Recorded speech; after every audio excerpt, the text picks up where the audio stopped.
श्रीमद् भागवत गीता अध्याय 14। श्री भगवान ने कहा, फिर भी ज्ञानियों में श्रेष्ठ ज्ञान मैं तुमको देता हूँ, जिसको जानने से सारे मुनिजन मोक्ष रूप परम सिद्धि को प्राप्त हुए हैं। इस ज्ञान की सहायता से मेरे स्वरूप को प्राप्त हुए लोग सृष्टि के समय जन्मते नहीं और प्रलय काल में नष्ट नहीं पाते। हे अर्जुन, पर ब्रह्मा मेरी योनि है, मैं उसमें गर्भ को रखता हूँ और उसमें भूतों की उत्पत्ति होती है। हे कौन्तेय, सब गर्भों में जो विभूतियाँ उत्पन्न होती हैं, उनका उत्पत्ति स्थान प्रकृति है और मैं बीज देने वाला पिता हूँ। हे महाबाहु, प्रकृति से उत्पन्न सत, रज और तम तीनों गुण देह में रहने वाले निर्विकार आत्मा को बांध लेते हैं। हे अनक, इनमें तत्व निर्मल होने के कारण प्रकाश और निरुपद्रव है, जो प्राणी को सुख और ज्ञान के साथ बांधती हैं।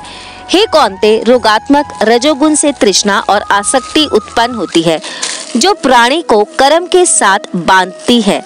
तमोगुण की उत्पत्ति अज्ञान से है, यह नम्र, आलस्य, निद्रा से प्राणी को बांधता है। हे अर्जुन, सत्व सुख उत्पन्न करता है, रज कर्म पैदा करता है, तम सब ज्ञानों को ढक कर प्रमाद पैदा करता है।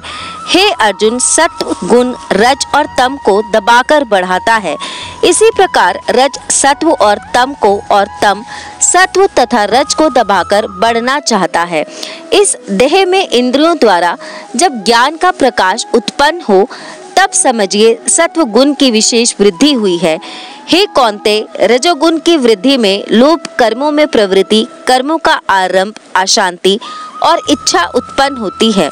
हे कुंती नंदन, तमोगुण की प्रबलता में अविवेक, प्रमाद और मोह यह सब होते हैं।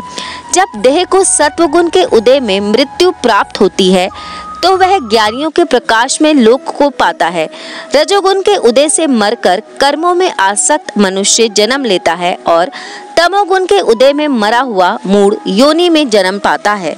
सात्विक पुण्य कर्म का फल भी सात्विक कलंक रहित होता है। राजस कर्म का फल दुख और तामस कर्म का फल अज्ञान है। सत्व से ज्ञान उत्पन्न होता है, रज से लोभ तथा तम से प्रमाद, मोह और अज्ञान की उत्पत्ति होती है। सात्विक पुरुष को उत्तम, राजस को मध्यम और अधम तामसी लोगों को नीच गति प्राप्त होती है। जो दुष्ट गुणों से अलग अर्थात निर्गुण साक्षी मात्र आत्मा को जान लेता है, वह मेरे रूप को प्राप्त होता है। जो देह शरीर में उत्पन्न होने वाले सत्व, रज, तम इन तीनों गुणों को जीत लेता है, वह जन्म, मृत्यु, बुढ़ापा और रोग से छूटकर मुक्ति को पाता है। अर्जुन ने पूछा, हे प्रज्ञ, कैसे मालूम हो कि अमुक मनुष्य ने यह तीनों गुणों को पार किया है? उसका क्या बर्ताव है? किन उपायों से वह तीनों गुणों को त्यागता है?